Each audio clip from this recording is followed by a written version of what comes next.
Hi friends, Angelica here. Welcome back to my channel. In today's video, I'm sharing a few watercoloring tips while painting this fabulous Colorado craft company Slimline Macaron card. I had a lot of fun painting these delicious cookies and I'm really excited to share with you my process. These macarons are from Colorado Craft Company's Big and Bold line, one of my all-time favorite stamp lines. This stamp set has 2 single macarons and a large stack, which is what we will be working with today. I'm stamping this large image onto Arch's cold press watercolor paper, and I'm using ink on 3 Fadeout ink. I did stamp the image twice since this ink is so light. I'm going to be painting with Daniel Smith watercolors, starting with Opera Pink. I'm also using 2 paint brushes today, a number 6 round brush and a number 8 round brush. I'm using the number 6 brush to pick up my pigment and add it to the paper, and then I'm using the number 8 brush to move the pigment with water. When I pick up paint from my main palette with my number 6 brush, I stop at the ceramic palette, which is just to the left of me, and drop some paint off in one of the wells.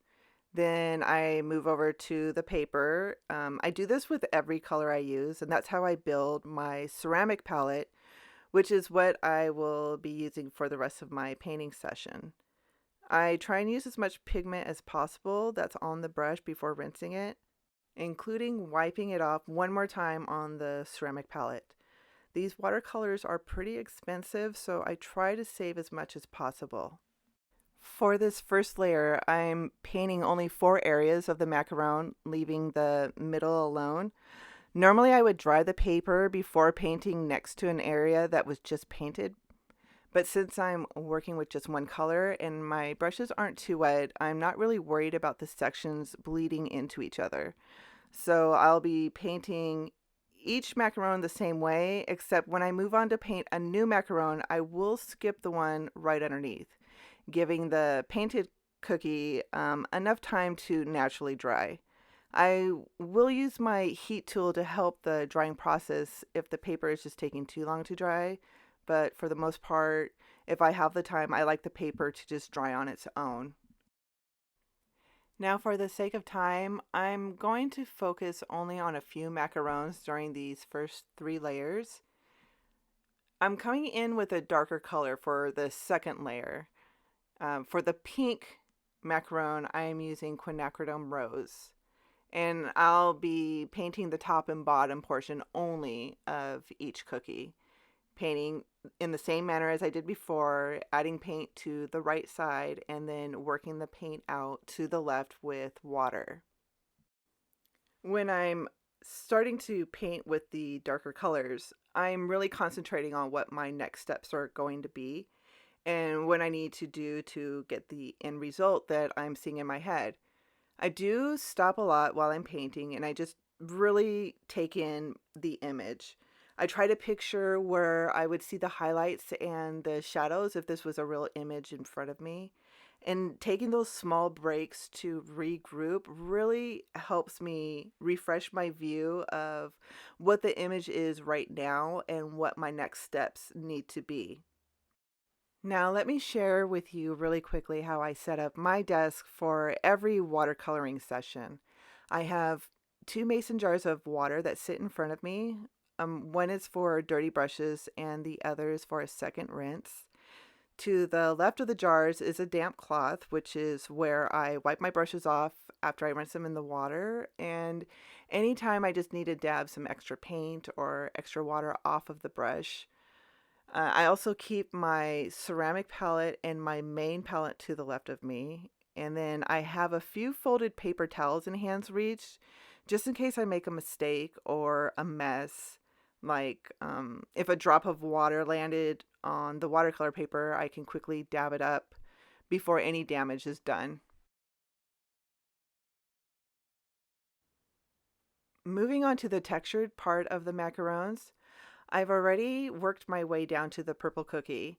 I chose to show this one because I am left-handed, and the way that I was holding my brush, I was completely hiding how I was adding texture to the cookies. So what I'm doing is I'm using the very tip of my paintbrush to add kind of sloppy dots onto the textured section.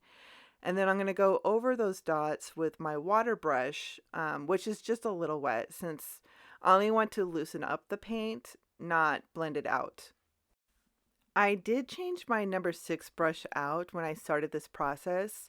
I was using a number 6 silver brush, but was having a hard time making the end come to a really strong point. I tried working with the brush for a little bit and then just ended up moving on to a new brush. I'm now using a Princeton number 6 Neptune brush, and this brush has a wonderful tip. I'm not sure what happened to the silver brush. Yeah, I'm gonna have to look into that since that is my favorite brush to paint with. Though this is an awesome brush too. The color I'm using here is Purpurite Genuine. I used the darker color for each cookie to add the textured dots. I will continue to work the texture until I'm comfortable with the look, and then I'm going to move on to the next step. Now it's time to add the inside cream, and I'm going to be using the first color layer of each cookie to do this, starting with the Opera Pink. The orange, I used Aussie Red Gold for the lighter color, and the darker color is quinacridone gold. The yellow is lemon yellow, and the darker yellow is nickel azo yellow. Next is Cascade Green, which is such a lovely color in person. There's a blue and brown pigment in the paint, and the color splits once it's dry. It's absolutely stunning in person. The darker color is Jadeite Genuine.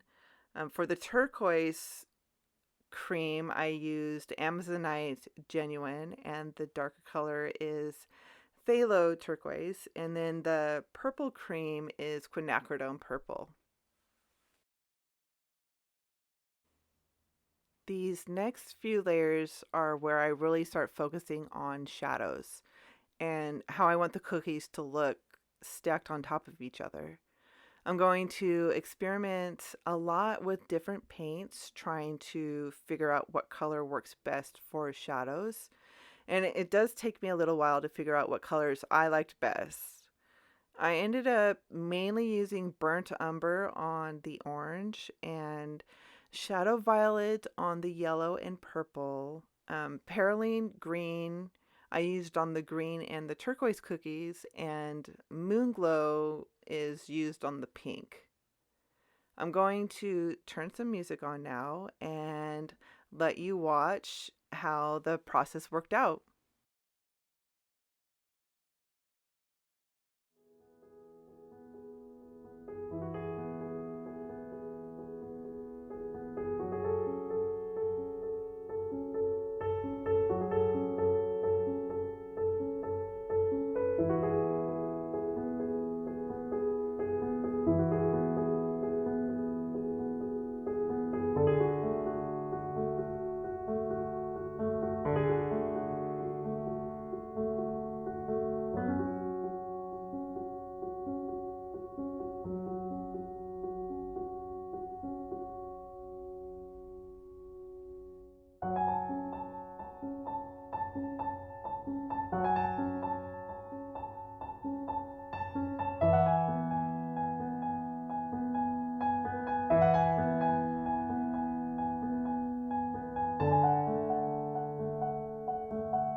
I'm back, and now I'm finishing up the painting session by adding a ground shadow. I picked Shadow Violet for the color. You can find all of the colors that I used over on my blog. I'll leave a link to my blog in the description. If you're not familiar yet with Colorado Craft Company's Big and Bold line, I really recommend you checking them out. Their images are large, giving you a lot of space to really practice watercoloring and learning how pigments work together and how to shade. And I don't know how to sketch, so that's why I love this line so much, because the sketching is done for me. Now I just get to experiment. I want to thank you all so much for joining me today. I hope you enjoyed your time, and I hope I was able to share some tips and inspiration with you. If you enjoyed this video, please give it a thumbs up and don't forget to subscribe before you leave. I will be back shortly with another video, so I will see you then.